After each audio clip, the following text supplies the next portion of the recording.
Hello and welcome to another Tuke Takeaway.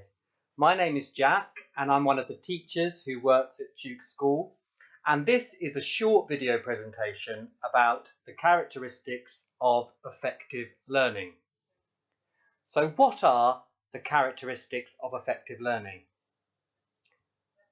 Playing and exploring, where children investigate and experience things and have a go. Active learning.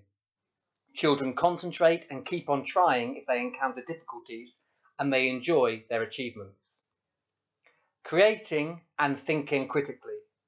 Children have and develop their own ideas, make links between ideas, and develop their own strategies for doing things. Why do we use them? Basically, the characteristics of effective learning is a key element of the early years foundation stage development. It details the ways children should learn from their environment, their experiences, and their activities. All children up to 5 years old should display the characteristics of effective learning. Giving children the opportunity to build these characteristics in their activities, environments, and relationships helps them engage with learning and become better learners. Now at Tuke, our young people are a little bit older than 5, but we can use these characteristics as good prompts for planning lessons and activities, and also as a general guide to how to support and interact with students throughout the day. For instance, in leisure time, in carousel activities, and when students finish an activity and we might be wondering how to extend it. The question we're asking ourselves is, are we offering our young people an irresistible opportunity to learn?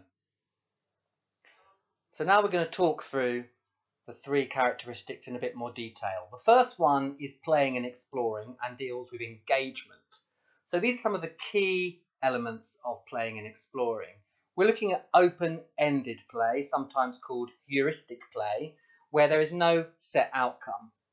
We're thinking about child-led activities where children might use what they already know as a basis for imaginative play.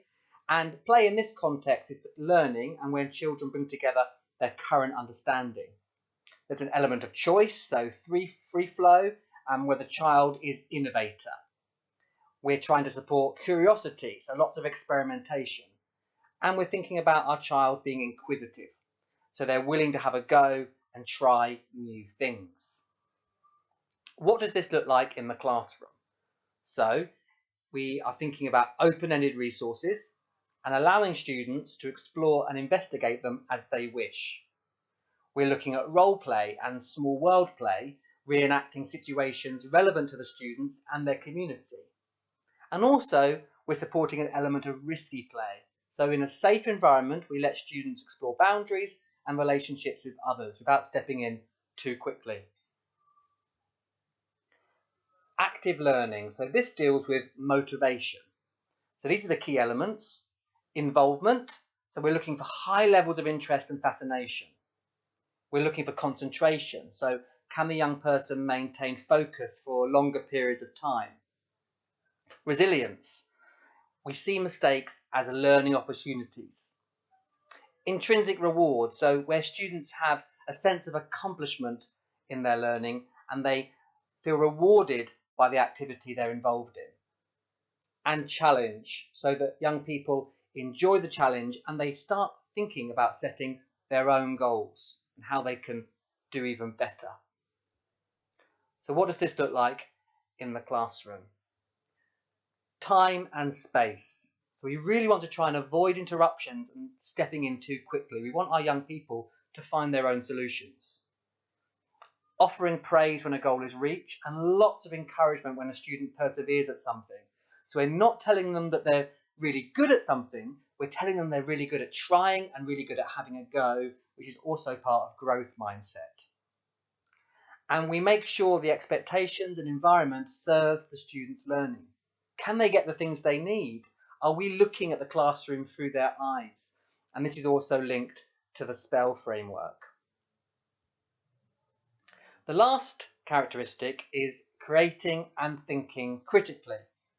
We're supporting young people to have their own ideas and test things out. We're helping them make links so they notice patterns and make predictions in their learning. They're choosing how to do things. They're developing ideas of grouping, sequences, and cause and effect. They're coming up with their own strategies and changing course if needed. And they're reflecting and reviewing. This is part of assessment as learning. What went well? What would you do differently? What skill might they need to work on? And in the classroom, this might look like learning environments where children have an opportunity to make decisions about their own processes. So if you had to take soil from one end of the garden to the other, see if the young person can find a way to do that and let them experiment with trial and error. Do they use a box? Do they use a bucket? Do they do it in small stages using a spade? You might work or play side by side with the students and avoid directing them explicitly.